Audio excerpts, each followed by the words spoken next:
Voilà. Alors, bonjour à tous. On se retrouve ce soir avec Ariel Assaf pour un cours organisé par Midrashet Yehuda sur Katriel Yaf et le Lion des Mers. Bravo. Ok, alors bonsoir tout le monde. Effectivement, le titre est un peu sibyllin. Après avoir parlé des familles qui ont participé à l'établissement de l'État d'Israël, après avoir parlé des débuts de l'armée de l'air, je pensais qu'il fallait passer un peu à la marine.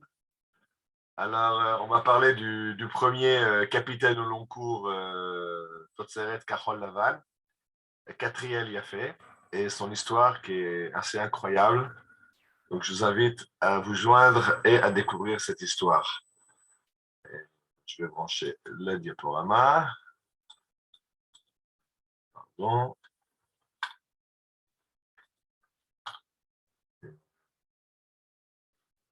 C'est pas le bon bouton.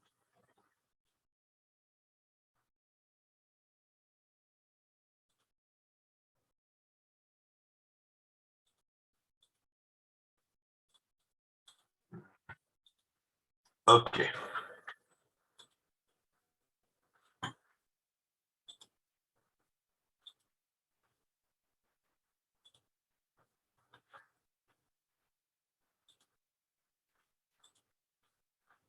Bien.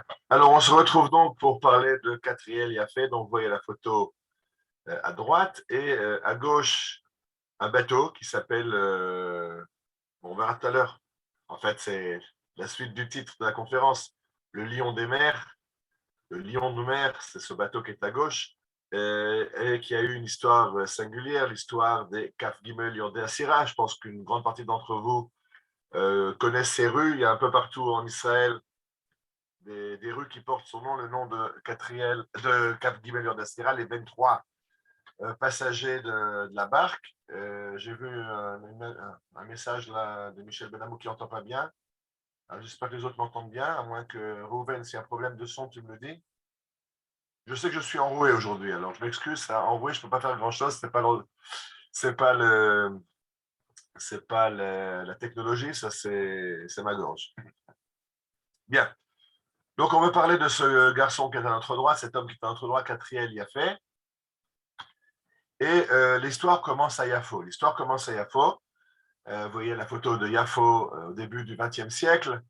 Vous voyez les bateaux les barques qui amènent les voyageurs au port, puisque les grands bateaux ne peuvent pas accoster dans le port de Yafo.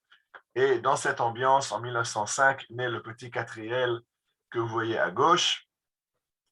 Et à droite, le livre, je ne me suis pas basé que sur le livre, mais il y a un très bon livre écrit par Tamar Bergman.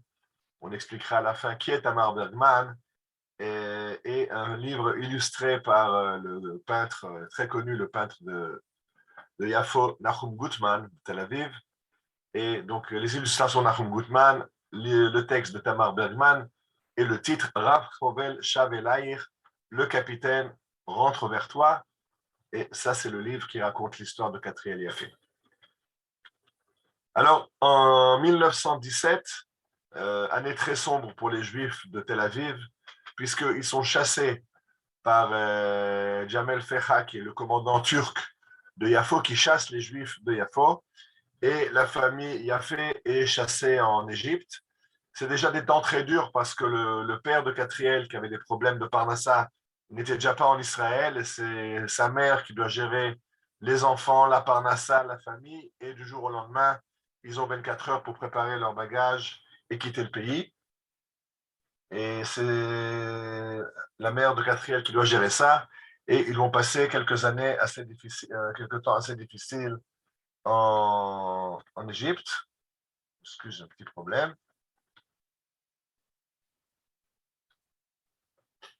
Et ils vont donc en Égypte et la guerre est finie et ils peuvent revenir en Eretz Israël. Ils reviennent en Israël et le jeune Katriel va étudier dans deux écoles prestigieuses. Tout d'abord dans le Bet Sefer Tarkemoni, l'école Tarkemoni à Tel Aviv, plus tard la Gymnasie Herzliya, là où vont grandir toutes les futures élites de l'État d'Israël. Et je vous ai mis quelques mots du Rav Kook qui explique de quoi s'agit-il, c'est quoi cette école Tarkemoni.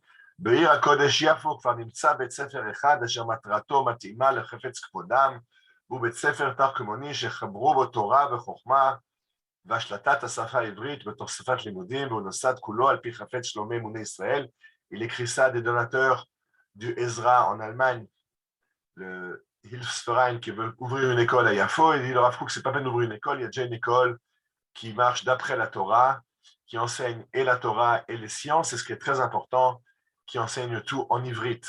Alors ça, c'était assez révolutionnaire à l'époque, et c'était très important pour le père de Catriel qui avait deux amours, un pour la langue hébraïque et l'autre pour la chimie. Et donc, il envoie son fils dans une école où l'enseignement est dispensé en ivrite, en hébreu. Là, vous voyez une carte du monde romain. Pourquoi le monde romain? Tout de suite, je vais vous expliquer. Parce qu'à gauche, vous voyez les profs du gymnase Herzliya, là où Catriel a étudié. Et vous voyez des profs, parmi lesquels se trouve le prof de géographie, Chaim Bougrachov. Tous ces gens de la direction de l'école, Bougrachov, Shenkin, Moussinzon, Chissin, sont des noms de rues aujourd'hui à Tel Aviv. Mais ce qui est intéressant, c'est pourquoi j'ai amené ça, parce que Bougrachov, qui était le prof de géographie, quand il leur expliquait la mer Méditerranée, et je rappelle que la Gymnasia est à Khuzat Bayt, Tel Aviv, tout près de la mer, alors il leur dit,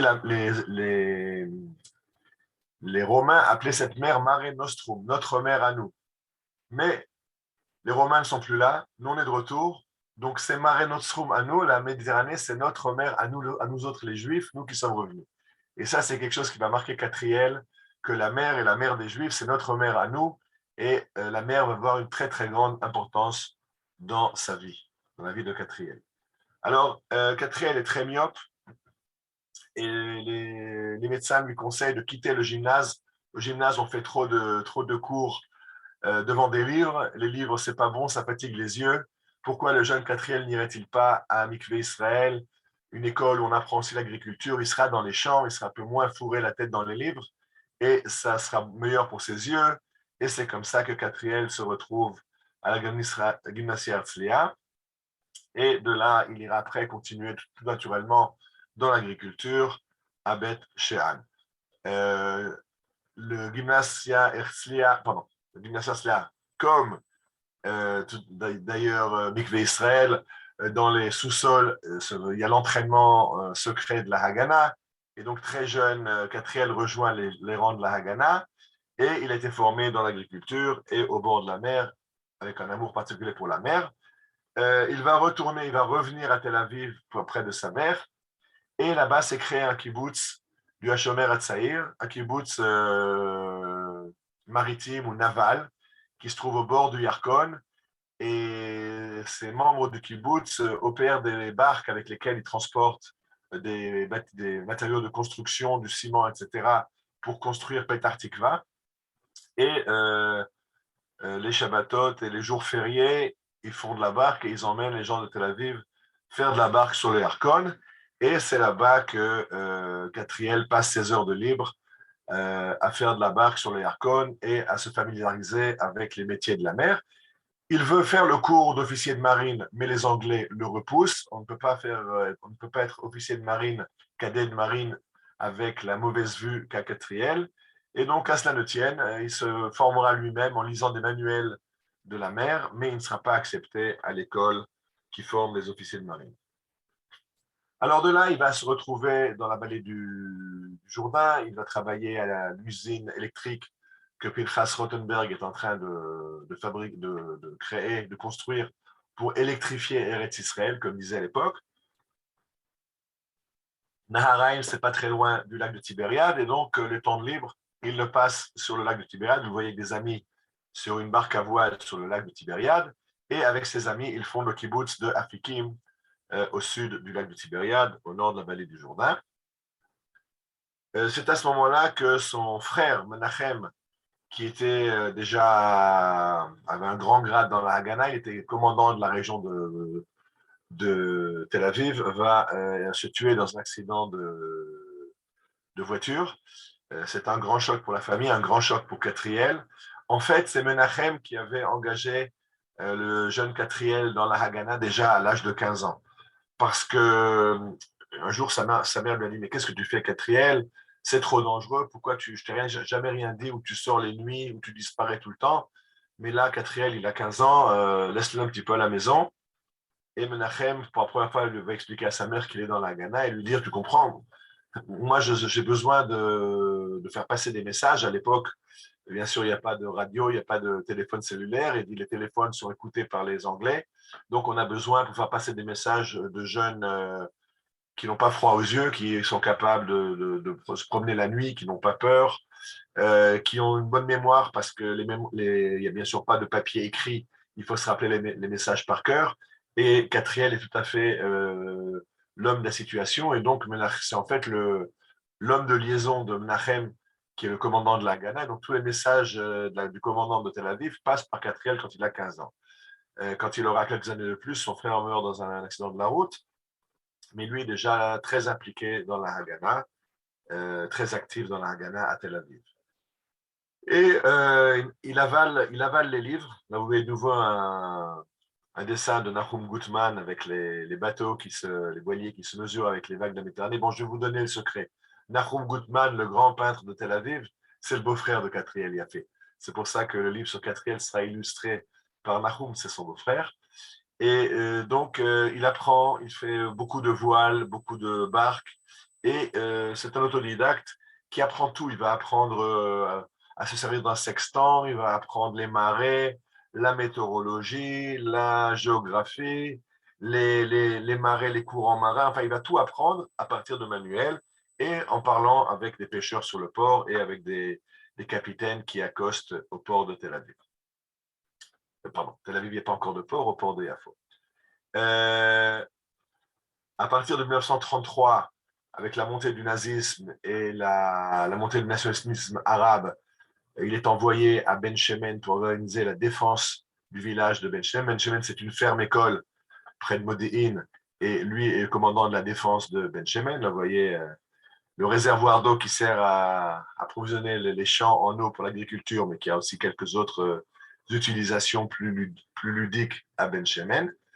Et en 1934, Catriel Yaffé va être sélectionné par le chef de la Haganah, par Meir Abigour, et surtout Eliaou Golomb, qui est le chef incontesté de la Haganah, et Meir Abigour, qui va prendre sur lui d'organiser la LIA clandestine.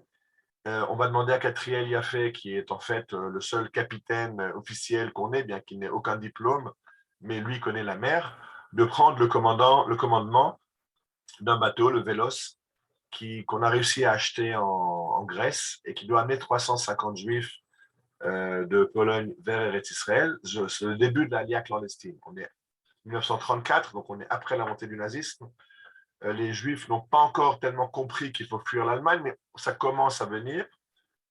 Les révisionnistes vont créer leur mouvement d'Aliyah clandestine, la Haganah en parallèle. Et le premier bateau de la Haganah Vélos va être conduit par Catriel Yaffé. C'est-à-dire que le bateau est acheté en Grèce, il n'est pas acheté, il est loué avec son équipage. Et l'équipage, bien sûr, comprenait que ce sont des contrebandiers qui ont l'habitude de faire de la contrebande. Là, maintenant, ça va être des gens qui vont venir illégalement en Israël, mais ces gens-là ne connaissent pas la côte d'Israël. Il va falloir accoster de nuit, se retrouver à l'époque il n'y a pas encore d'appareils, il n'y a pas encore de communication, il n'y a pas encore de la Ghana, n'a pas encore les appareils radio qu'elle aura pour la suite de la Rapala. Et donc, il n'y a aucun contact. Il faut qu'à bord se trouve quelqu'un qui est capable de guider le bateau et de le faire accoster dans la crique qui était choisie au bon moment pour que la Haganah puisse aider les Olim clandestins à débarquer loin des yeux des Anglais. Et c'est pour ça que c'est Catriel qui est choisi. La couverture, c'est qu'il s'agit d'un voyage d'étudiants qui font des études archéologiques en Méditerranée. Normalement, ce bateau, le Vélos, peut embarquer 180 personnes. Ils vont en embarquer 350. C'est aussi très important. Dès qu'ils embarquent, ils se cachent à fond de cale pour que les Grecs ne se rendent pas compte qu'il y a un peu trop de monde sur ce bateau. C'est un peu louche. Et ce bateau donc, met le cap sur Israël. Ça va durer 4 jours. Il y a 4 jours de traversée depuis le Pirée jusqu'à l'endroit choisi pour débarquer les immigrants, mais c'est très compliqué. Parce qu'à l'époque, On n'est pas encore, c'est le début de la Hapala, on ne sait pas encore comment marcher. On a embarqué 2 barques qu'on a achetées à Athènes qui vont débarquer les immigrants et les amener jusqu'au port, jusqu'au bord, jusqu'au littoral, parce que bien sûr, ce n'est pas dans un port que le bateau peut arriver, c'est un bateau illégal. Donc, il va s'arrêter au large d'une côte et des barques vont faire des allers-retours pour débarquer, mais débarquer 350 passagers quand on a 2 barques, c'est quelque chose qui va prendre plusieurs nuits. Donc, les 2 premières nuits, ça va se passer près de Natania, Akfar, Vitkin, où les barques font des allers-retours pour débarquer les premiers immigrants. Et puis après, on n'a même pas fini, donc il faut repartir un peu plus loin, sur Tel Aviv. Et à ce moment-là, d'ailleurs, un bateau de la marine anglaise va les repérer, va ouvrir le feu et il y aura 2 Maapilim, 2 immigrants qui vont être tués sur le Vélos. Donc, une histoire un peu triste, mais pour la Haganah, c'est vu comme une victoire. On est arrivé à débarquer 348 immigrants à la barre des Anglais, c'est une grande victoire. Et donc, on va remettre ça. Le Vélos retourne à Athènes. En plus, en fait, il va aller en Bulgarie. Mais le deuxième passage, lui, va être un fiasco. Ils essayent de débarquer. C'est très compliqué de débarquer. Il y a des grosses vagues. Vous voyez Pardon. Vous voyez la photo que j'ai prise, c'est bien sûr pas une photo du Vélos, mais c'est pour montrer ce que sont les vagues sur les côtes israéliennes. Et donc, le passer du bateau à la barque au littoral, c'est très compliqué. Une partie des immigrants débarquent. Ils n'arrivent pas à tous les faire débarquer. Ils n'ont plus de nourriture, ils n'ont plus d'eau à bord. Ils retournent s'approvisionner à Chypre. Pardon. Ils retournent s'approvisionner à Chypre, mais manque de bol, le capitaine accoste à Chypre sur un quai qui est juste face au consulat anglais. Donc les Anglais voient qu'il y a ce bateau bizarre et ils le signalent à la marine côtière, à la patrouille côtière d'Eretz Israël, qui bien sûr vont arrêter le bateau et finalement le Vélos 2, ça va être un fiasco. Et après ça, la Haganah va arrêter d'amener les bateaux clandestins et va réfléchir. Ça va prendre 3 ans pour se réorganiser, pour s'organiser et continuer après la Hapala. Il y aura 3 ans d'organisation parce qu'on a eu un premier passage, c'est la chance des débutants qui a été un succès, le deuxième qui était beaucoup plus problématique. En 1935, Catriel organise dans le cadre du club de sport du Hapoel une croisière jusqu'à Port Saïd et retour. Et de nouveau, Chaim Gutman va écrire un petit fascicule qui raconte ce voyage, cette épopée héroïque vers Port Saïd. Vous voyez à droite l'illustration du bouquin et le titre Misherotze Liot Rav Rovel Yikram Aseze. Que celui qui veut devenir capitaine, lui, lise cette nouvelle. Et c'était publié dans un recueil de Nachum Gutman qui s'appelle Lobongulu Meler Zulu. Le roi des Zoulous, c'est une nouvelle qui se passe dans la jungle. Et comme Nachum Gutman y a ajouté ce voyage vers Port Saïd.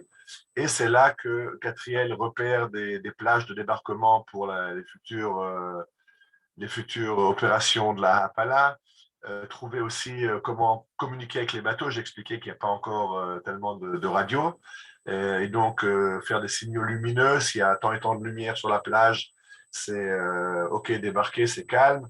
Si ils ont pris une plage près de Netanya où il y a un bâtiment de 2 étages. Donc, d'après les fenêtres qui sont éclairées, ça veut dire où débarquer, tout est calme.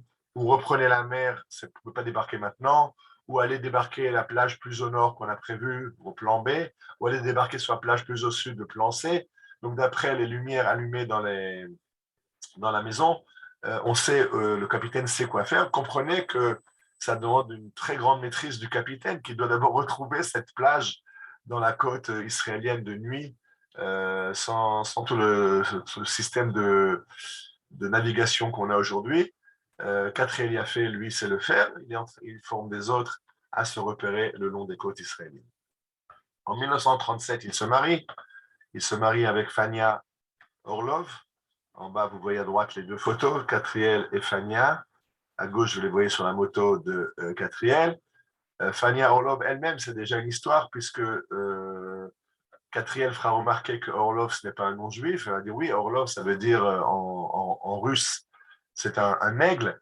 Et pourquoi sa famille s'appelle la famille de l'aigle? Parce que le grand-père avait été engagé de force dans l'armée russe, ce qu'on appelait les cantonistes, ces jeunes juifs qui étaient kidnappés pour faire 25 ans de service militaire. D'ailleurs, à l'occasion, j'ai envie de faire une conférence sur l'histoire des cantonistes, qui est aussi une histoire incroyable. Et donc, il a fait son temps dans l'armée du tsar, et son officier l'aime beaucoup et décide de l'adopter. Et bien sûr, pour être adopté par son officier, il faut l'officier demande qu'il se convertisse pour être russe orthodoxe. Le grand-père refuse, et son officier va le surnommer l'aigle à cause de sa fierté. Et c'est de là que va venir le nom de famille Orlov. Donc, Fenia aussi, c'est aussi une famille qui a une histoire, pas seulement la famille de Catriel, Yafé, qui était une famille qui aimait l'hébreu, comme j'ai dit. Donc, le père est venu s'installer en Israël pour parler hébreu avec ses enfants. Mais Fania Orlov aussi, elle vient d'une famille avec une histoire.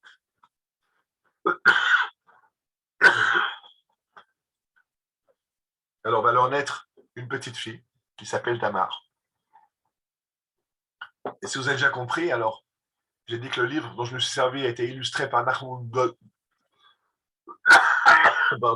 Gutman, qui est le beau-frère de Catriel Yafé. Et le livre a été écrit par Tamar Bergman, qui est la fille de Catriel Yafé. Donc, c'est une histoire familiale.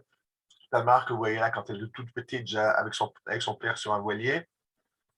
Et en 38, pardon, en 37, donc Catriel repart en mer, amener des bateaux de la Pala. Et en 38, il amènera un bateau qui s'appelle le Atrato, qui fera de nouveau plusieurs voyages.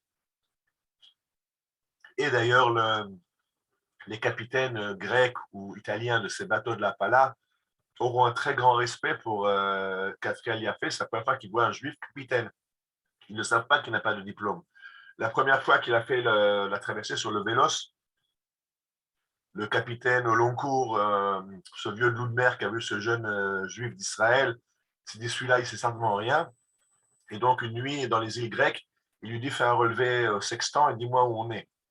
Bien sûr que le grec savait exactement où il était dans les îles grecques, mais c'était pour tester Catriel. Il a été surpris de voir qu'il a calculé la position exacte du bateau. Et donc, Catriel avait ils avaient un très grand respect pour lui. Il l'appelait d'ailleurs Capitane Dani, le capitaine Dani, à cause de sa maîtrise de la mer.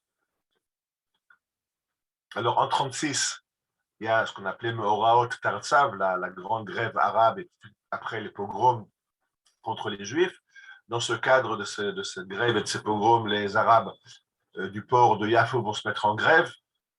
Pour les Juifs, c'est fatal parce que toutes les importations et exportations se font par le port de Yafo. Exporter les agrumes, les fameuses oranges de Yafo, ou amener le matériau de construction. Et donc, les Juifs demandent aux Anglais la permission de construire un port à Tel Aviv, puisque le port de Yafo est fermé. Et en un mois, ils vont construire un port à Tel Aviv. Et de nouveau, c'est Catriel qui va choisir l'emplacement du port.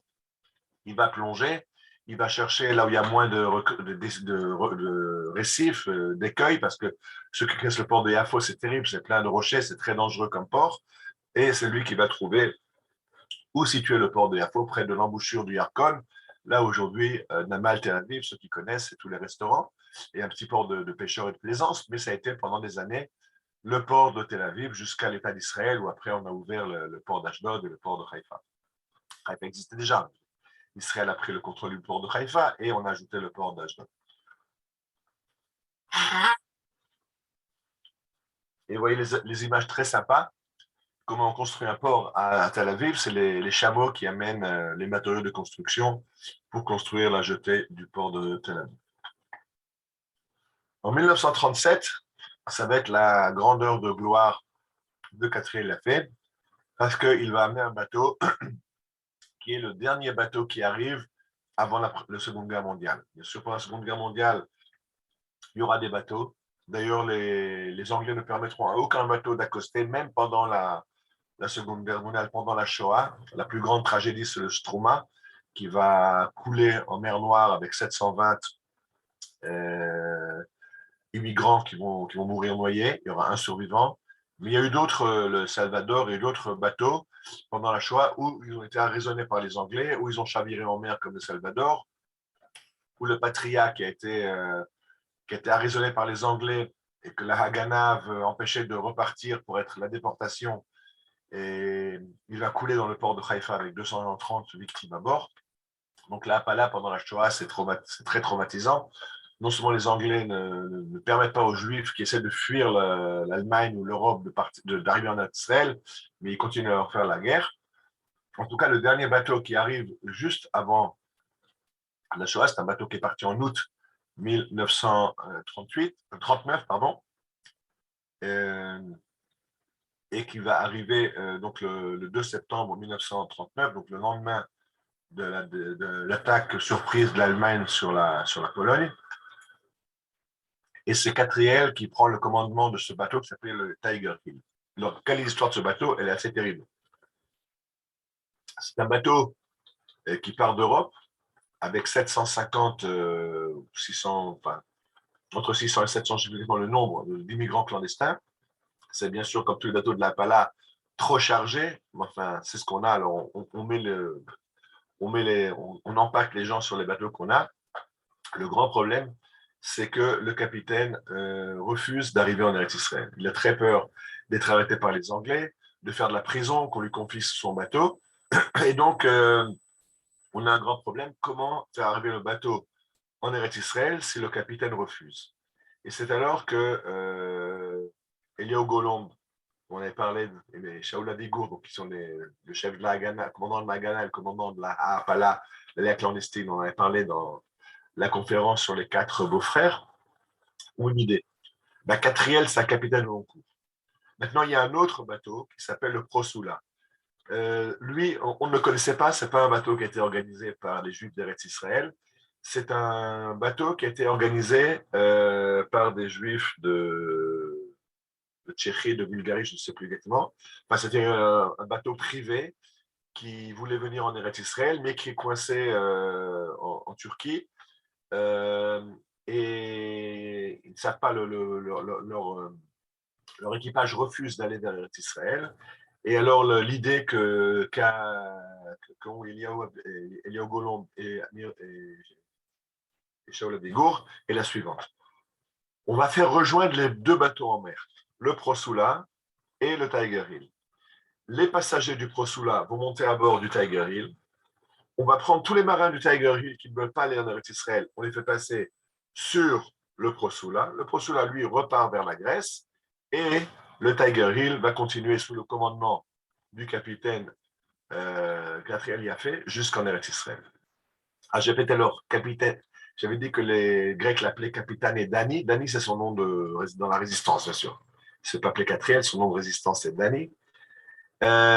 Et donc, ça, c'est le programme. Maintenant, comprenez qu'il faut d'abord que les 2 bateaux se retrouvent en mer. Mais ça, j'expliquais que Catriel Yafé, c'est se repérer en mer et c'est lui qui va fixer l'endroit où les 2 bateaux doivent se rencontrer. Maintenant, c'est en pleine mer. En pleine mer, il faut transporter les plusieurs centaines d'immigrants qui sont sur le Prosula jusque sur le Tiger Hill. Et Catriel va dire aux gens de la Haganah qui sont montés sur le Prosula, achetez des barques. Ils vont acheter deux barques qui sont sur le Prosula et en pleine mer, il va falloir faire passer d'un bateau à l'autre. C'est pas évident en pleine mer avec les vagues, s'amarrer un bateau, faire descendre par une échelle de coupée les Olim, ramer pour rejoindre l'autre bateau, tout ça bien sûr de nuit, monter sur l'autre bateau et refaire des allers-retours comme ça. Mais c'est Catriel qui gère tout ça. Il arrive à transporter tous les gens du Prosula sur le Tiger Hill et il arrive à faire passer le capitaine du Tiger Hill et les marins qui ne veulent pas continuer sur le Prosula. Et à partir de ce moment-là, voilà, Catriel Yafé, qui a toujours rêvé d'être capitaine au long cours, il a un bateau à lui à amener en Eretz Israël. On a déjà amené d'autres, mais là maintenant c'est un bateau avec le plus gros qu'il ait jamais amené, et il se dirige vers un port, vers vers le sud d'Eretz Israël. Manque de bol, quand ils arrivent vers la plage où ils avaient pensé accoster, ils sont repérés par une vedette de la marine anglaise qui ouvre le feu et ils repartent en mer en cherchant un autre point d'accostage. Et Katriel Yafé va décider qu'il va accoster ni plus ni moins, mais à Tel Aviv, en plein cœur de Tel Aviv, juste à la barbe des Anglais, en espérant que la population va aider à faire débarquer les gens et rapidement les cacher de façon à ce que les Anglais ne puissent pas les arrêter, puisqu'à cette époque-là, les Anglais arrêtent les immigrants. Et il a d'ailleurs une idée d'un plan de diversion. Il y a un avion, un petit Piper, on va appeler les avions dont on avait parlé au début de l'armée de l'air, qui va aller vers Ashkelon et qui va tirer quelques fusées fumigènes au-dessus de la mer près de Ashkelon. Du coup, les guetteurs anglais voient la fumée, ils croient que le bateau, le Tiger Hill, va refaire une tentative de débarquement près de Ashkelon.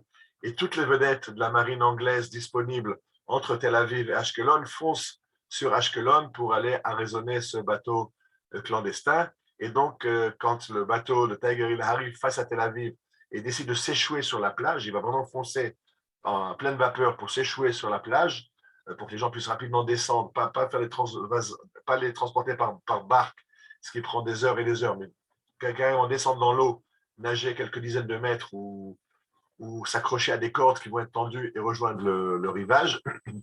Alors, il n'y a déjà plus de vedettes de la marine là. La marine anglaise fulmine parce que tous leurs bateaux sont partis à Ashkelon.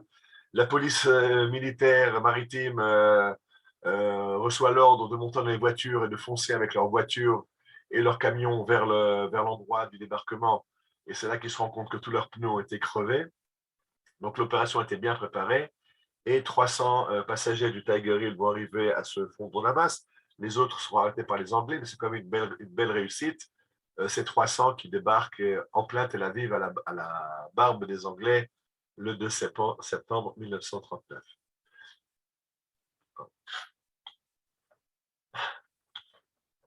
Bon, je m'excuse un instant, j'ai oublié de mettre une petite musique. Ben, ça ne marche pas, alors il n'y aura pas de musique. La musique, c'est une chanson que vous connaissez.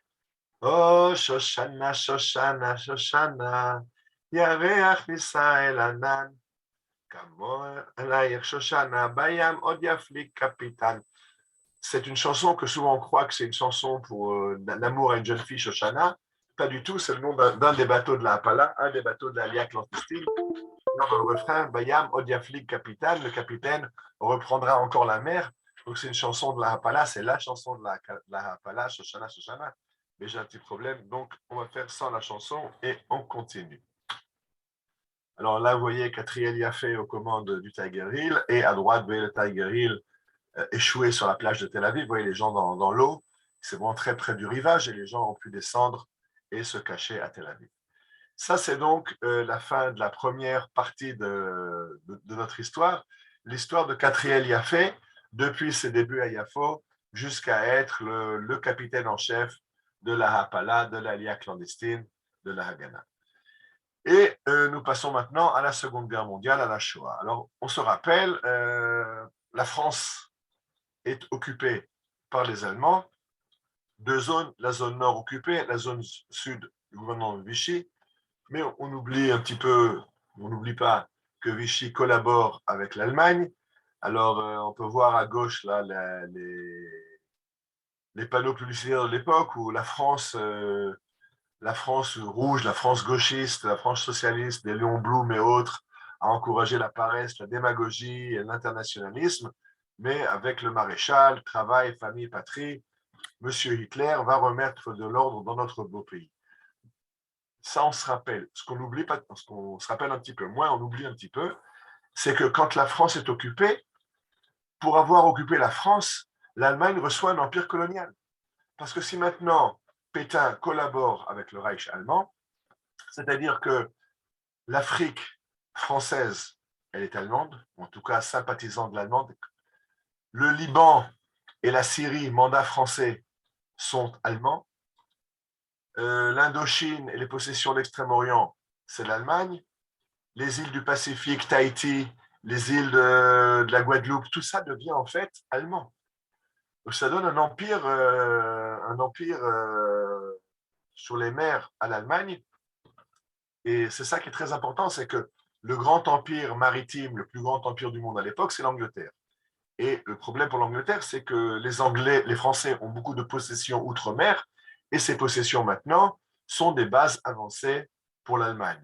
Et donc, un gros problème pour l'Angleterre. Et c'est pour ça que les Anglais vont décider de bombarder les installations, les infrastructures pétrolières au Liban français, parce que je rappelle qu'il y a eu une révolte en Irak, et qu'en Irak, il y a eu Rachid Ali qui est pro-nazi qui a pris le pouvoir, et les Anglais ne veulent pas permettre aux avions de la Luftwaffe de se réapprovisionner en carburant au Liban.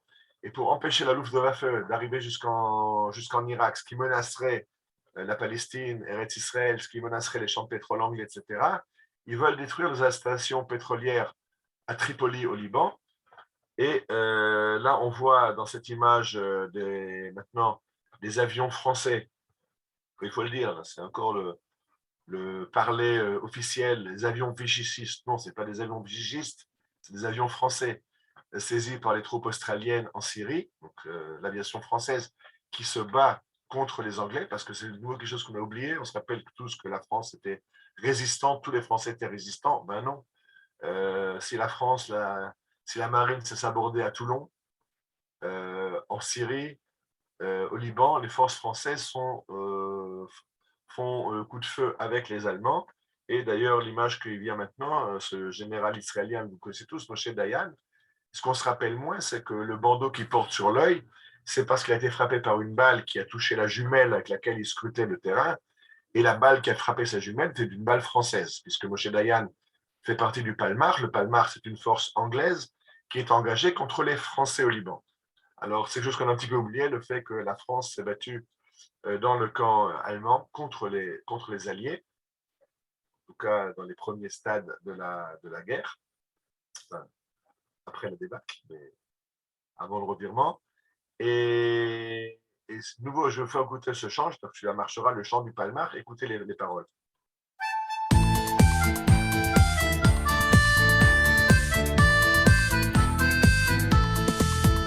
רבותיי, ההיסטוריה חוזרת, שום דבר לא אבד, לא נשכח, עוד נזכור תחת גשם עופרת, איך בסוריה צעד הפלמ"ח. Oui, ce que vient d'entendre, c'est Od Nizkor Tachat Geshem Oferet, Besouria Er Tsaad al-Palmar. On entend, on se rappelle comment, sous un déluge de plomb, le Palmar a marché en Syrie. Oui, si le Palmar a marché en Syrie, c'est que les Anglais ont engagé le Palmar contre les forces françaises en Syrie, et c'est donc là-bas que Moshe Dayan perd son œil. Et ça, c'est l'introduction à notre histoire maintenant, l'histoire des 23 passagers de la barque, en hébreu, Kaf Gimel, Yordé, Asira, les 23 qui se sont embarqués sur la barque. De quoi s'agit-il? Les Anglais ont mis sur point une force spéciale qui s'appelle le SOE, Special Operations Executive, qui est une force secrète qui ne dépend pas de l'armée anglaise. Elle réfère directement à Churchill et elle est spécialiste des coups tordus. À droite, vous voyez l'armée officielle, l'armée anglaise officielle, qui au Moyen-Orient est commandée par le général, plus tard maréchal Archibald Percival Wavell, qui lui est commandant de l'armée et qui ne s'entend pas du tout avec le SOE. C'est très important. Il y a deux forces anglaises la coordination est un petit peu problématique. Et c'est le SOE qui peut mettre au point l'attaque contre les raffineries de Tripoli. Archibald, lui, voit les choses différemment. Lui, c'est l'armée anglaise. On va vers Tripoli. La marine anglaise est très puissante. Et avec les canons de marine, on bombarde. On envoie la RAF, l'aviation. On bombarde par les airs, on bombarde par la mer et on détruit. Le SOE, lui, il est pour les actions de sabotage. On va mettre une petite force qui va débarquer de nuit et qui va faire sauter toutes les installations pétrolières. Et dans un premier stade, c'est le SOE qui l'emporte parce que Archibald n'a pas les forces nécessaires. Et donc, le SOE va concocter l'opération de sabotage contre la raffinerie de pétrole de Tripoli. Et pour cela, il entraîne une force juive. C'est encore un petit peu avant le Palmar, donc finalement, ce sera le Palmar. Si toute leur histoire est racontée sur le site du Palmar, sur le site de l'armée israélienne, mais en fait, leur action va être juste avant la création officielle du Palmar, qui après ira se battre en Syrie, comme je viens de le raconter. Alors, vous les voyez à gauche, on leur fait l'entraînement physique et militaire. À droite, ils marchent au pas. L'entraînement maritime, on les forme au sabotage. Et c'est pour ça que les autorités de la Haganah sont très positives, voient dans les très positifs cette collaboration avec les Anglais, parce qu'en fait, on va être maintenant formé par les Anglais au sabotage, à la guerre maritime, etc. Donc, ils vont chercher des jeunes de la Haganah et leur demander de se porter volontaire pour ce commando que le SOE est en train de former, et 45 jeunes vont répondre présent à l'appel et vont être entraînés pour une mission dont ils ne connaissent pas encore la teneur. Alors, le commandant de cette opération va être, la Haganah va choisir un jeune homme qui s'appelle Tzvi Spector comme commandant de l'opération, commandant juif de l'opération de sabotage. Il s'appelle Tzvi Spector. Pourquoi lui? Parce que le personnage qui avait été choisi juste avant, on le verra un peu plus loin, son nom m'échappe maintenant, Heyman, n'a pas voulu partir. Il a dit non, c'est l'opération qui est mal montée, elle va rater, on va là au casse-pipe, je refuse. Ou on reçoit le matériel adéquat et les informations militaires, les renseignements adéquats, ou alors je refuse de partir. Il sera d'ailleurs jugé pour avoir refusé un ordre, mais il refuse en tout cas de partir, c'est un fait. Et la Haganah va nommer Tzvi Spector comme commandant de l'opération. Et là, il y a un poème écrit par Tzvi Spector, Od Ertor Biadi Edov Zehaga, le Mitzri Roshi En Atz Tor Zerem Ema Baguashim. Donc, c'était déjà aussi un garçon qui a de la formation maritime et qui écrit des poèmes là-dessus, qui va commander cette opération de juifs qui vont être formés par les Anglais pour aller par la mer faire une opération de sabotage au Liban. Alors, sur ce bateau, on retrouvera Neriel Paglin. Je vais pas parler de lui maintenant, je vais juste amener son nom parce qu'on avait fait une conférence l'année dernière dédiée à Amichai Paglin, qui était le chef des opérations de l'Irgun. C'était son frère qui est tombé dans cette opération des 23. Menachem Kourakin, qui est à droite, je l'ai mis parce que Kourakin, ce qui se rappelle, c'est un nom de Sobotnikim, c'est Oli Geretsedek, c'est Russes, provoslaves qui se sont convertis à Kovno, en Lituanie, chez le Rav Yitzhak Elchanan, et qui sont venus après en Eretz Israël pour être moniteurs agricoles dans les Moshavot, dans les villages de la première et la seconde Aliyah surtout, pardon. Et donc Kourakin fait partie de ces gens dont on a déjà parlé dans une autre conférence. Je suis en train de faire de la publicité pour revoir les conférences dont on a déjà fait. Donc Menachem Kourakin, c'était la conférence sur Sobotnikim. Et à gauche, j'ai mis Yitzhak Heker. Pourquoi j'ai mis Yitzhak Heker? Parce qu'il écrit quelque chose de très intéressant. On l'a retrouvé dans les lettres posthumes, pas les posthumes, les lettres qu'il a écrites, qu'on a découvert après sa mort. Et il parle après un de ses amis qui est tombé dans une action de la Haganah, et il écrit la chose suivante: Mazali sheli rahu, comme il adore. Moi, j'ai pas de chance. כשהתגייסתי לכאן חשבתי שבכל לילה תהיה התקפה והנה נוצר מצב טיפשי.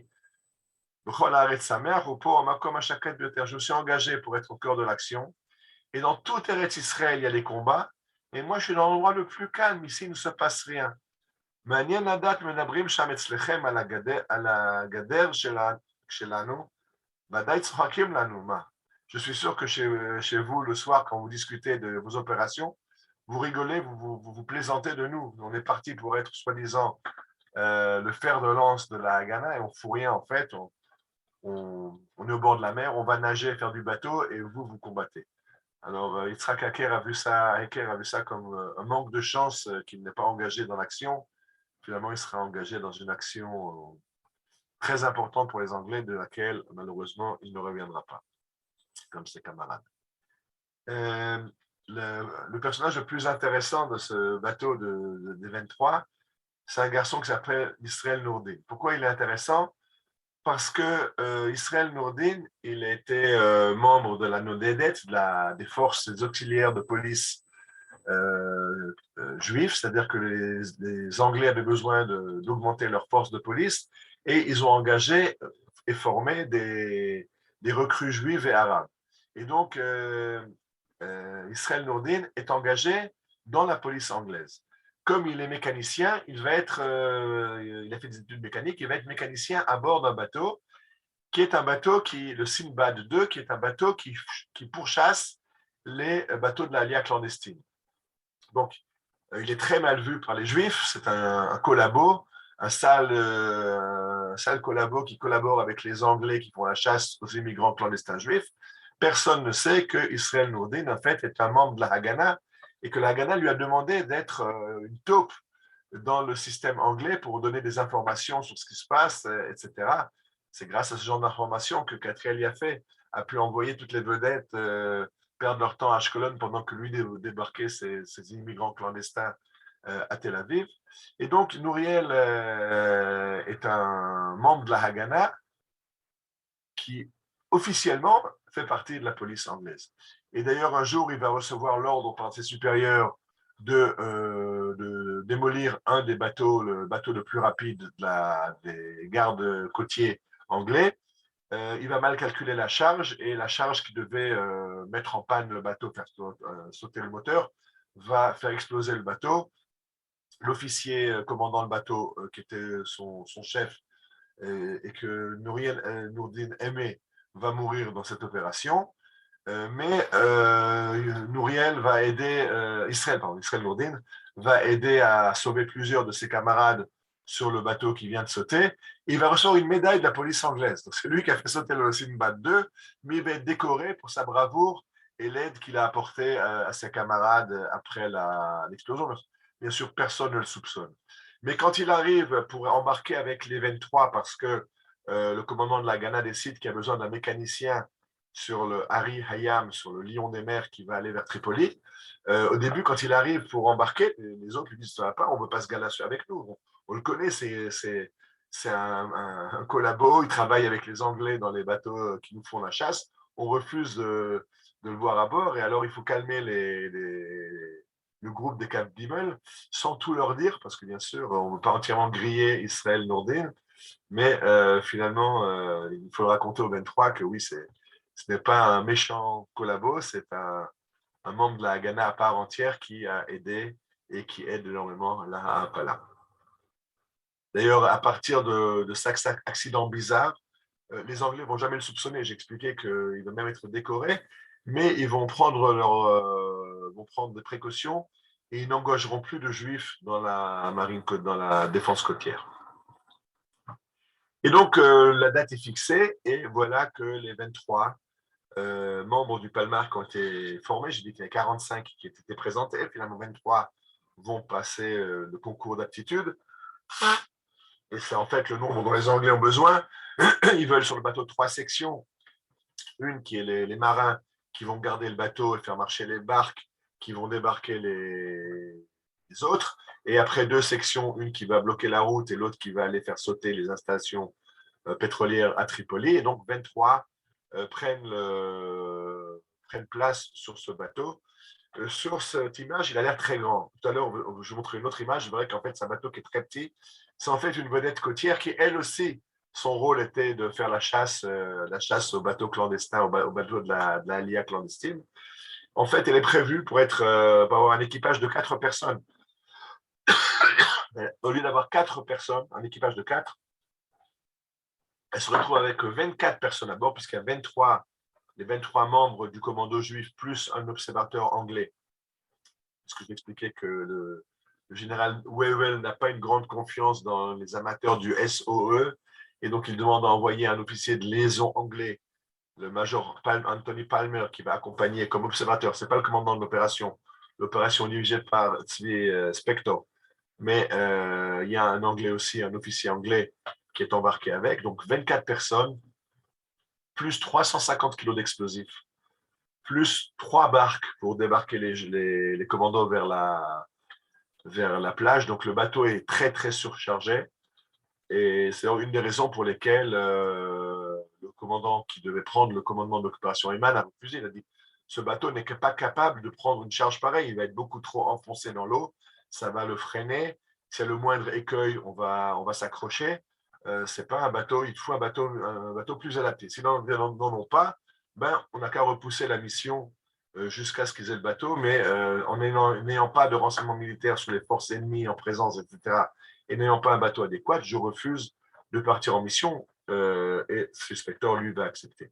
Suspector qui était à la maison parce qu'il revenait juste de se rétablir d'une fracture à la jambe, il était tombé avec sa moto.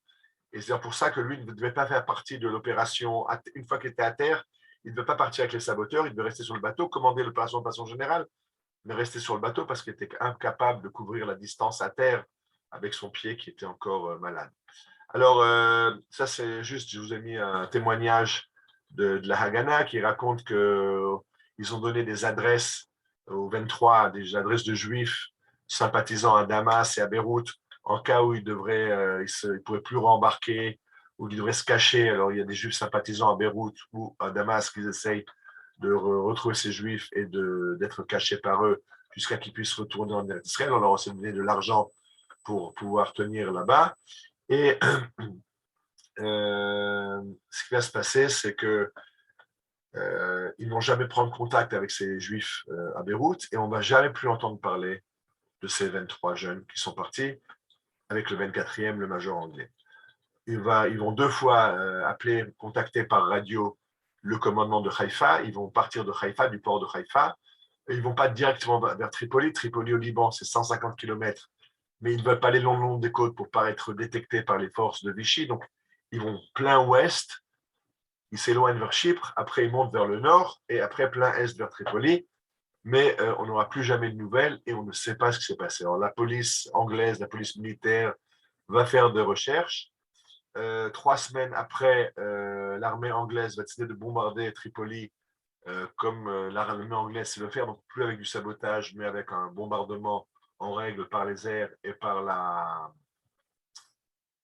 mer. Et une fois que les Anglais vont chasser les Français du Liban, ils vont essayer de chercher, parce qu'il y a toutes sortes de témoignages qu'on aurait vu des corps rejetés à la mer, ou qu'il y a eu des corps à la mer, des marins à la mer qui ont été arrêtés et internés comme prisonniers de guerre. Mais en fait, les Anglais ont fait une enquête, on n'a jamais rien retrouvé. C'est vrai qu'il y a d'autres bateaux qui ont coulé en Méditerranée, il y a d'autres bateaux qui sont sautés sur des mines en Méditerranée et dont les corps ont été repoussés vers le rivage.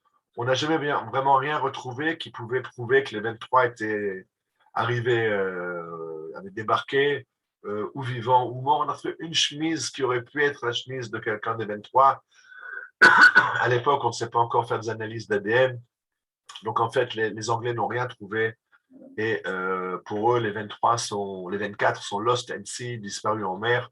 On ne sait pas ce qui s'est passé avec eux. Alors, on aurait pu en finir là. Voilà, je dois raconter l'histoire de Catriel. Je dois raconter l'histoire de Catriel, qui était le capitaine du Harry Aya, du Lion des mers.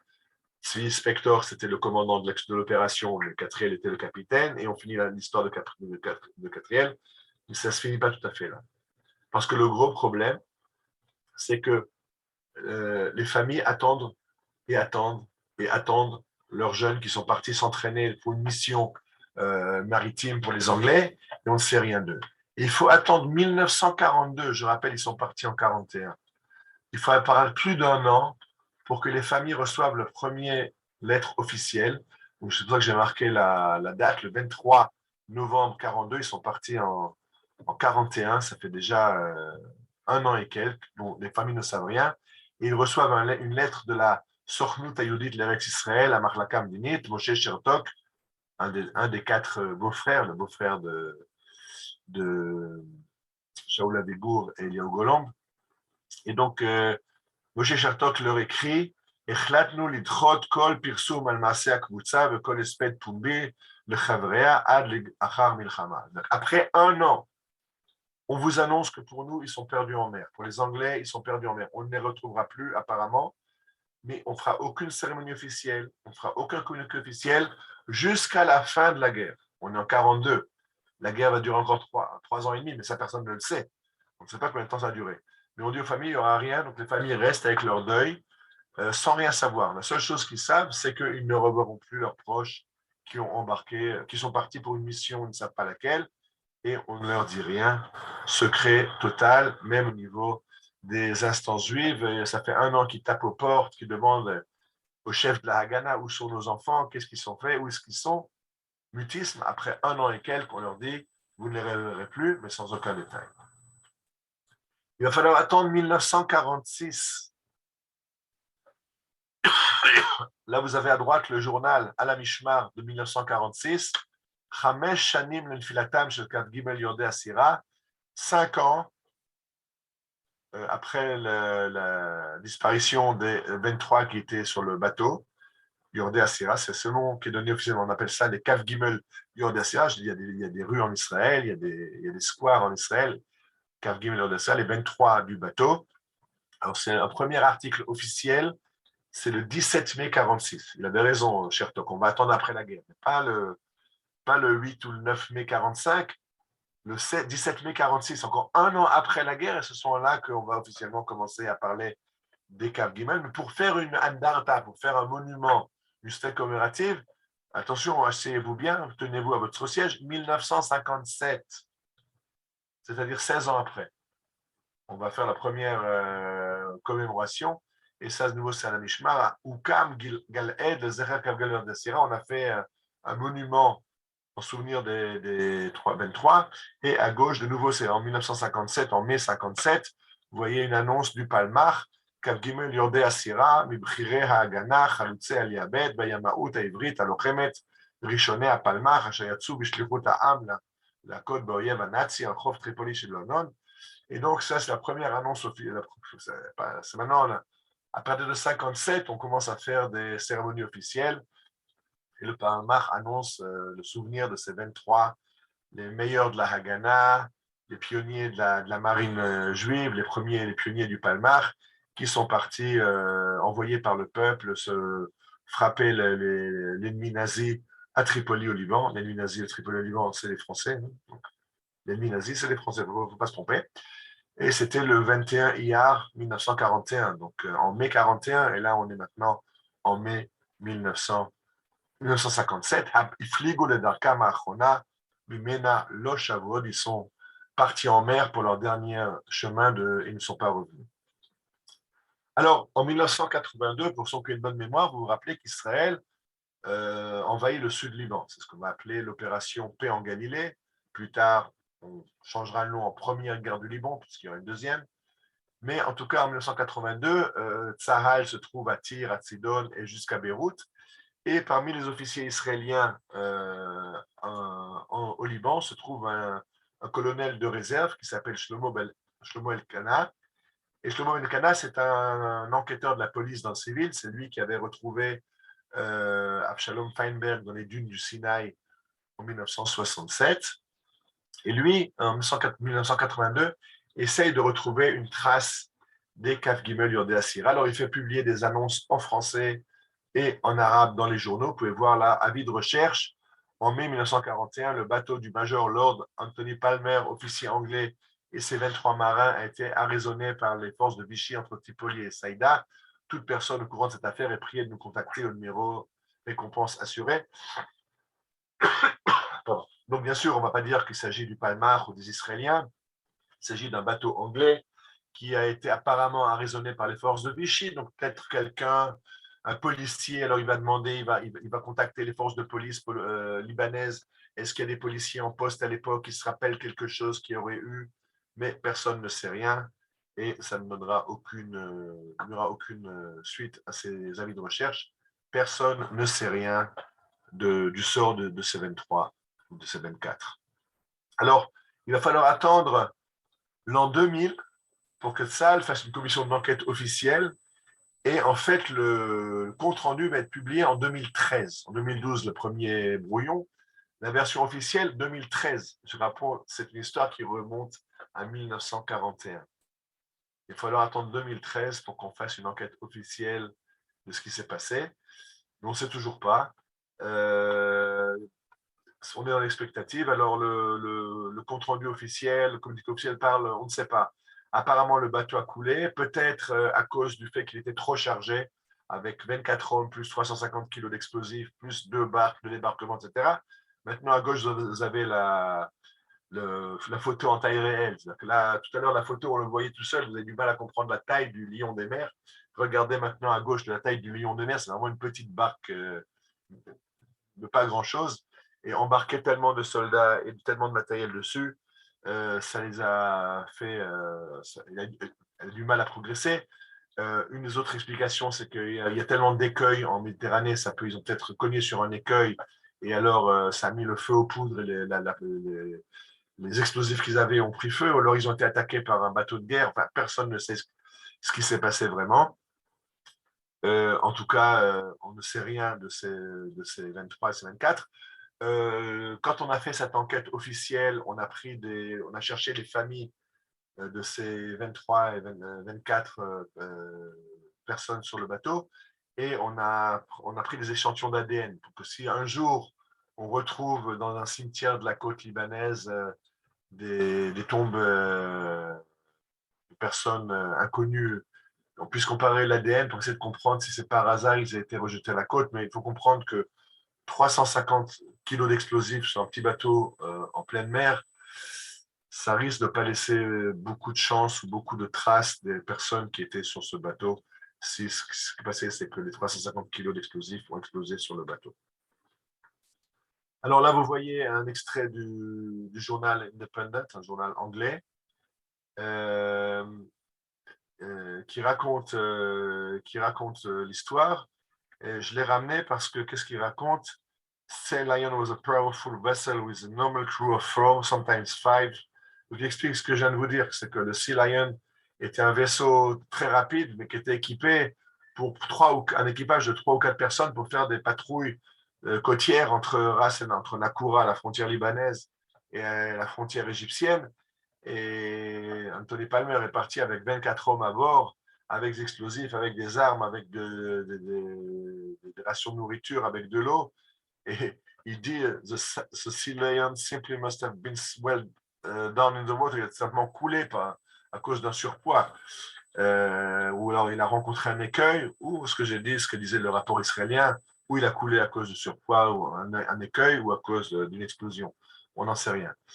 Il y a 60, s'il n'y a pas qu'Israël à qui ça a pris tellement d'années, 70 ans pour reconnaître, après 75 ans, l'Angleterre a reconnu l'opération, et il y a une stèle qui a été ajoutée en Angleterre qui porte le nom des 23. Alors vous voyez à droite, Special Operations Executive, SOE, donc c'est une organisation secrète anglaise, Special Operations Executive Volunteer, et le nom des 23, mais il a fallu 75 ans pour que les Anglais mettent une stèle commémorative.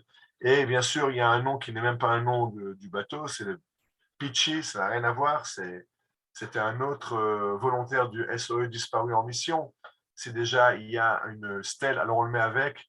Alors même dans la stèle, on n'est pas tout à fait exact. On veut parler des 23 volontaires juifs, et on a ajouté parmi eux un volontaire du SOE qui n'a rien à voir avec cette histoire. Alors, pour rappeler le souvenir de Katriel Yafé, alors maintenant on a parlé des stèles, mais déjà encore avant les stèles, déjà en 1946, il y aura un bateau de la LIA clandestine qui va porter le nom de Katriel Yafé, et un autre bateau. Les deux sont partis à 2 jours d'intervalle. Un s'appelle le Katriel Yafé et l'autre s'appelle le Kaf Gimel de Asira. Donc 2 bateaux de la LIA clandestine. D'ailleurs, les deux vont devoir refaire ce que Katriel avait fait en mer à l'époque, que le Tiger Hill rencontre le Prosula et faire passer les passagers d'un bateau à l'autre. On va refaire ça avec le Katriel Yafé et le Kaf Gimel d'Asira. Finalement, ça ne va pas se faire parce qu'il y a le Katriel Yafé est déjà lui-même trop chargé, et donc il est très lent et il ne va pas réussir à rencontrer l'autre bateau. Ça va sauver les immigrants parce qu'à bord des bateaux de l'immigration clandestine, les conditions étaient catastrophiques. On était déjà en surpopulation, les gens étaient malades, il n'y avait pas assez à manger, il n'y avait pas de conditions d'hygiène. Ils sont à fond de cale pour que les Anglais ne les détectent pas. Alors en plus, mettre 2 bateaux sur un, ça aurait été catastrophique, mais ça, on l'aura évité. Ce qui va se passer, c'est que le Katriel Yafé va être arrêté par les Anglais.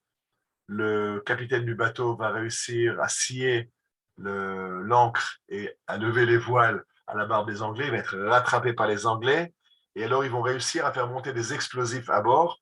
Le but est de faire sauter, mettre en panne le bateau pour que les Anglais ne puissent pas les déporter, mais ça ne va pas réussir. Vous pouvez voir ici que les accompagnateurs du Palmar ont fait passer des explosifs dans les pains qui étaient amenés dans le bateau pour les passagers, et les pilotes ont caché les explosifs dans les semelles de leurs chaussures, et qui n'ont pas été fouillés par les Anglais. Pardon, parce qu'ils ont été transférés sur un bateau, l'Empire Haywood, qui devait les déporter à Chypre, et donc ils ont fait sauter cette charge sur l'Empire Haywood, mais ils n'ont pas réussi à faire de gros dégâts, ça a juste déféré la croisière de quelques jours, mais finalement ils ont été déportés à Chypre. Donc on a essayé de se rappeler le souvenir de Catherine Yafé et de Kat Gimel par deux bateaux de la Ha'apala. C'est vraiment ils étaient des gens de la Ha'apala et on s'est rappelé d'eux par la Ha'apala. Et ça, c'est l'histoire dont on vient de parler. Un article que j'ai trouvé, que je ne connaissais pas, j'ai trouvé en préparant cette conférence. Je connaissais l'histoire de Kat Gimel, elle était très pas cette photo. C'est un article de Israël Hayom qui est paru vraiment il y a quelques mois et qui a interviewé 4 survivants de cette opération des Kat Gimel. De quoi s'agit-il? 4 personnes qui ont survécu. Un, c'est Moshe Pasternak, je me suis trompé, pardon, pas Eman, Moshe Pasternak, Mondek, qui a refusé de partir. C'était lui qui devait être le commandant de l'opération, mais qui a refusé de partir parce qu'il a dit que ce bateau n'est pas apte à remplir la mission. Le second, c'est Abraham Bremwein, et encore 2 autres, Zefrid et Yaakov Sapir. On va rapidement parler d'eux. Donc, Mondek, que vous voyez à gauche, qui devait être le commandant, qui a refusé parce que les conditions n'étaient pas adaptées. Monio, à droite, qui était membre du Hashomer Hatzaïr, et d'après les ordres du Hashomer Hatzaïr, on ne quitte pas Eretz Israël, on s'engage dans l'armée anglaise pour se battre en Eretz Israël, pas à l'étranger. Et donc, il a refusé de partir sur le bateau qui allait se battre à Tripoli. Donc, ces deux ont survécu à l'histoire. Ils ont été après officiers dans l'armée israélienne. Et à droite, vous voyez Ze'ev Fried et Yaakov Sapir, qui les deux étaient officiers dans la marine israélienne plus tard. Eux, leur mission avait été de charger le bateau, de transporter le matériel sur le Sea Lion. Ils ont chargé le bateau et après, ils sont allés au réfectoire pour manger le repas et ils rencontrent Catriel. Et Catriel regarde sa montre et dit « Mais qu'est-ce que vous faites là? Vous êtes en retard de 3 minutes. » Il dit « Oui, mais on était en train de charger le bateau. Vous êtes en retard, disparaissez, je ne peux plus vous voir. » Et pour un retard de 3 minutes, ils n'ont pas eu le droit de partir en mission. Ils ont bien sûr râlé, ils voulaient partir en mission, mais ça leur a sauvé la vie. Et finalement, ils ont été officiers de marine dans la marine israélienne et dans la marine civile. Vous voyez les photos à droite et à gauche. Et je voulais parler encore d'un personnage qui était sur les 4 Gimel, qui fait partie des 23 sur le bateau. Et vous le voyez, c'est Rodi Charner. Pourquoi Rodi Charner? Parce que lui est un des 23, mais on ne sait rien de lui. C'est un Olé Hadash qui est venu d'Allemagne. Et il y a un site qui s'appelle Yizkor, où l'armée raconte l'histoire de tous les soldats tombés en mission. Et sur Rodi, on avait juste une photo, mais on n'avait rien à raconter. On a déjà donc demandé en 2015, je rappelle, il est disparu en 1941. En 2015, l'armée demande à Dorit Perry, qui est spécialiste, elle est dans une organisation qui s'appelle Snoupanim Lanoflim, donner un visage aux soldats tombés, de faire des recherches, et ils ont réussi à retrouver des amis et des proches de Yehuda Rudi Cherner. Et on a retrouvé des lettres de ces officiers qui étaient responsables de sa formation dans le Palmar, qui ont créé de lui qu'il est un petit peu renfermé, mais il est très apprécié par ses amis. Il a une forme physique impressionnante. Il faut le garder à l'œil parce qu'il a un potentiel pour être un des futurs officiers de l'armée d'Israël. Effectivement, beaucoup voient dans ces Kav Gimel, ces 23 qui ont disparu en mer, ce qui aurait été en fait l'ossature du Maté Klali, du quartier général de l'armée israélienne, s'ils avaient vécu plus longtemps pour continuer dans le cadre de l'armée. Là, vous voyez des stèles commémoratives maintenant à Tel Aviv, au bord du Yarkon. là où ils se sont entraînés. On avait fait une fois une balade là-bas, là où ils se sont entraînés près du Yerid HaMizrach, près du port de Tel Aviv, dans le Yarkon. À droite, vous voyez les noms. Vous voyez d'autres stèles commémoratives dans un jardin et de nouveau sur le Yarkon.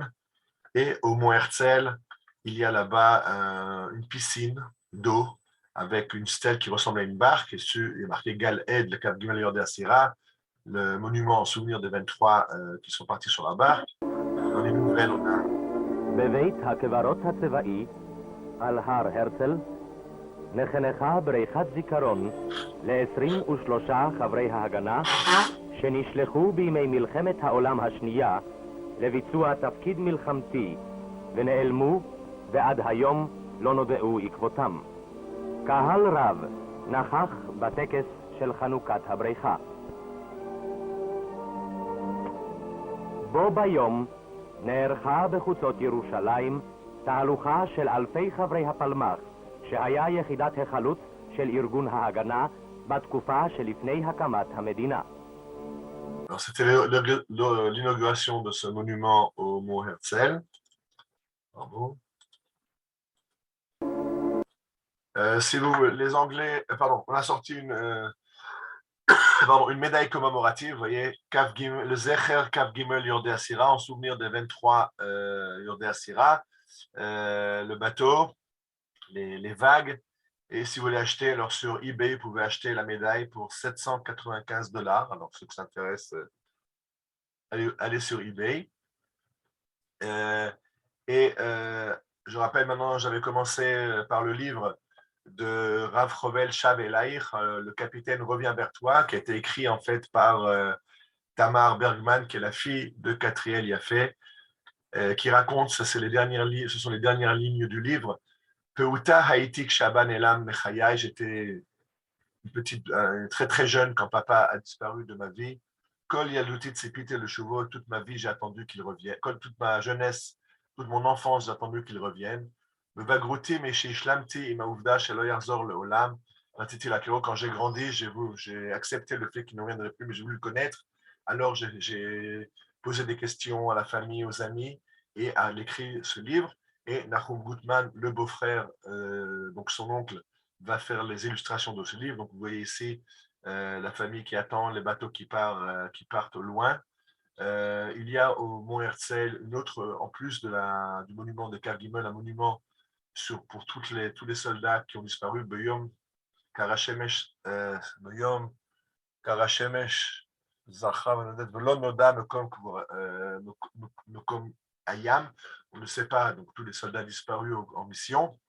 Et à gauche, vous voyez les enfants, Tamar Bergman et Dani Yafé. Dani qui était le nom, vous vous rappelez le nom de son père, de Katriel dans la résistance. Alors, Dani Yafé, qui est mort après que son père disparaisse en mer, et les deux grands-parents qui gardent les petits-enfants. Yehi Zichram Baruch. Voilà, nous sommes au terme de cette conférence. S'il y a des questions, on va pouvoir permettre d'ouvrir le micro. Si quelqu'un ouvre le micro, vous pouvez.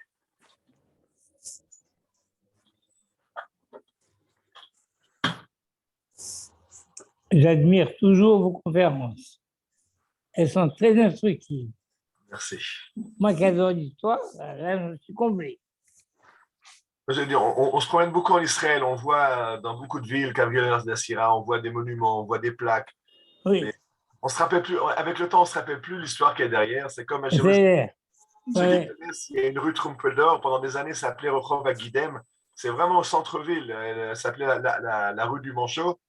Rehov Agidem, c'était Trumpeldor qui a perdu un bras dans la guerre sino. Ouais, c'est connu, ça. Et ils ont fait un jour une enquête, ils se sont rendus compte que les gens passaient dans la rue, mais personne ne savait qui était le Guidem, le Manchot. Alors ils ont changé la rue en nom Trumpeldor. Je pense qu'aujourd'hui, même Trumpeldor, les gens ne savent plus qui c'est. C'est malheureux, d'ailleurs. Un petit peu se rappeler un petit peu cette histoire. Incroyable.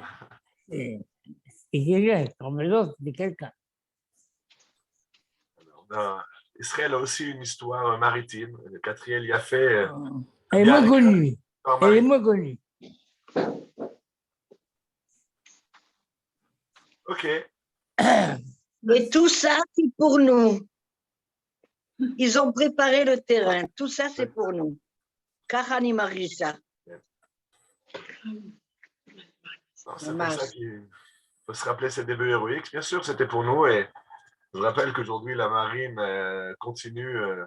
C'est la marine qui a ramené au début tous les Juifs d'Éthiopie. Encore beaucoup d'autres missions qui, des fois, on peut en parler, des fois, on ne peut pas en parler.